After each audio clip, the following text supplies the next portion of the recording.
talk about Carolina Panthers like a season rewind. The first 8 weeks, halfway point, 3-5. And I only had it slated for 5 wins just because we were in complete rebuild and had no idea what to expect, had low expectations for this year. But I am very encouraged. Yes, 3-5, but we've been in every single game. All our losses by 8 points or less. Play here, play there, stop there. Fourth down conversion here. By the way, that is the number one topic for me, is the fourth down and the overall creativity of the offense. I've been kind of bleh on Joe Brady on the creativity point, and I know that's probably due to the not having Christian McCaffrey since week 2, high ankle sprain. He's gonna return next week against Kansas City, so that should help the offense. Plus, the development of and the dynamic running Jonathan Stewart-esque of Mike Davis could also develop a dynamic duo type of backfield, which gives us an even bigger, better weapon on offense. And we've already got a 3-headed monster with DJ Moore, Robbie Anderson, and Curtis Samuel. I absolutely love how we're using Curtis Samuel in the offense. Running back, wide receiver, reverses, things of that nature. I absolutely love it. And he's Mr. Third Down with, I believe, 17 third down catches that resulted in first downs, which leads the NFL. It just pains me because Ron Rivera's regime did not use him well at all, and I'm loving that Matt Rule and Joe Brady have kind of unlocked it for Curtis Samuel, and we need to lock that man up. And having Curtis Samuel, DJ Moore, Robbie Anderson, and what Mike Davis has done in the absence of Christian McCaffrey has been absolutely amazing. 41 catches by running back, which is most in the NFL, and you add that to what Christian McCaffrey does, the sky's the limit for this offense when it's fully healthy. I know the offensive line's been kind of a revolving door with COVID injuries. Russell Okung, Michael Schofield, Chris Reed has really struggled at right guard, especially against Atlanta. So that's kind of stunted our momentum on offense.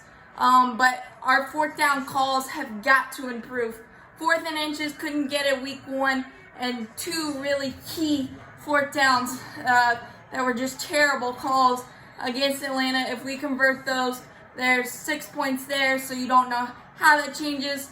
But 4th and 1, Teddy Bridgewater can run, but he's not Patrick Mahomes, so don't go a stretch play. Go right up the middle, and just kind of a sneak. I bet you Teddy Bridgewater can lean. So those fourth down calls off the back of the cereal box have got to change. And again, I think with Christian McCaffrey returning, it will. And I'm hoping the creativity of the offense will heighten when 22 returns, because I feel like once Joe Brady and the screen game doesn't work, he kind of gets predictable and unsure of what he wants to do. So I'm hoping reverses, double reverses, things of that nature will come into the offense.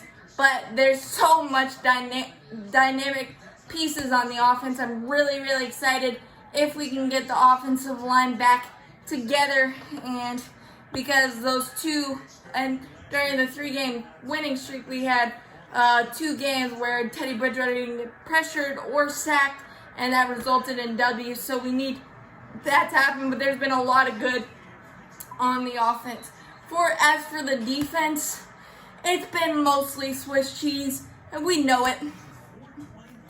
Because, 40% of our defensive line / defense has been injured or on COVID, and that's forced young players to play, and it's been absolutely awful. And just giving up way too many long drives to not allow our offense to have more than like 2 possessions in each half almost. And it feels like we have to score a touchdown to just keep pace because of the youngness of our defense and just the inability to stop people. Third down, getting off the field on third down and just getting a punt has been a challenge for us. But there's been a couple of bright spots on the defense. Brian Burns is an absolute animal. Dwight Freeney's twin with that massive spin move.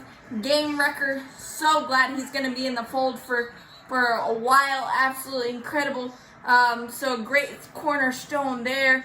And then you've got Jeremy Chin, who, in my opinion, is probably in the top 3 of the best picks of the 2020 draft. Absolutely incredible. He's a positionless player, and I love the direction that Matt Rule's going, where positionless player, Curtis Samuel on offense, Jeremy Chin on defense. We saw him run a fake punt. Just absolutely amazing. He does everything, tackling machine. He's absolutely incredible.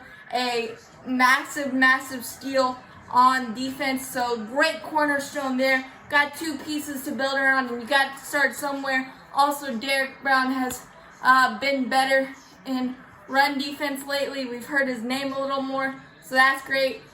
Just gotta get a little bit more healthy, and just kind of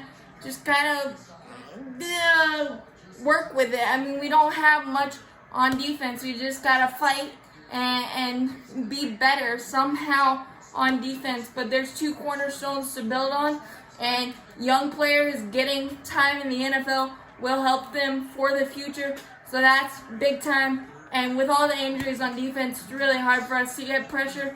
So I guess what do you expect? But we are fighting and we are clawing and we're always in the game, and that's a lot, means a lot. So that's great. So those are my thoughts for the first 8 weeks for the Carolina Panthers. Kansas City should be an interesting test for our defense. I'm afraid that Patrick Mahomes is going to put up 40, but we're going to fight. We're going to keep pounding.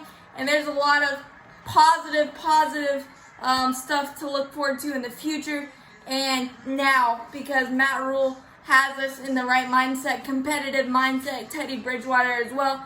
So I really like the direction of the Carolina Panthers, and I'm super happy and excited to see what happens in the next 8 games. Who knows? We might sneak in and get the playoffs, even though I kind of want a good draft pick, but we'll see how it turns. But as always, keep pounding. Go Panthers.